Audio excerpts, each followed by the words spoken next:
যাচ্ছে, রমাদান আমরা শেষ করলাম। শাওয়াল মাসে আল্লাহ রাসূল সাল্লাল্লাহু আলাইহি ওয়াসাল্লাম 6টি রোজা রাখতেন।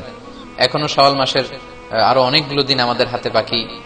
আবু আইয়ুব আল আনসারী রাদিয়াল্লাহু তাআলা আনহু বর্ণনা করেন যে আমি আল্লাহ রাসূল সাল্লাল্লাহু আলাইহি ওয়াসাল্লামকে বলতে শুনেছি, আল্লাহ রাসূল বলেছেন, মান সামা রমাদানা সুম্মা আতবাআহু সিত্তাম মিন শাওয়ালিন কানা কাসিয়ামিদ দাহর।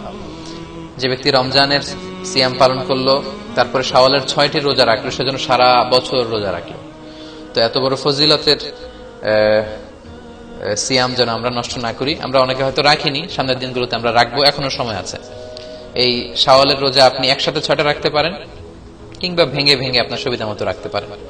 অনেক বোনদের রমাদানের কিছু রোজা ভাঙ্গা থাকে, ফলে ওনারা কি করবেন, আগে রমাদানের রোজা রাখবেন নাকি শাওয়ালের? এক্ষেত্রে বিশুদ্ধ মত হচ্ছে আগে রমাদানের রোজা রাখবেন, কারণ হাদিসের এক্সপ্রেশন হচ্ছে এমন যে রমাদানের রোজা রাখলো তারপরে শাওয়ালের 6 রোজা, সে যেন সারা বছর রোজা রাখলো। তো বোনদের তো রমাদানের রোজা কমপ্লিট হয়নি, কারো হয়তো 24টা 25টা, তো 24 তো রমাদানের রোজা নয়, রমাদানের রোজা 29টি বা 30টি। যদিও আম্মা জান আয়েশা রাদিয়াল্লাহু তাআলা আনহার বর্ণনা পাওয়া যায় যে রমাদানের রোজা পূর্ণ করতে করতে শাবান পর্যন্ত চলে যেতাম, কিন্তু বিশুদ্ধ মত হচ্ছে সুন্নাহ সম্মত হচ্ছে আপনি বোনেরা আপনারা আগে আপনাদের রমাদানের যে রোজাগুলো ভাঙ্গা হয়েছিল সেগুলো আপনারা আগে রেখে নেবেন, তারপর শাওয়ালের 6 রোজা রাখবেন।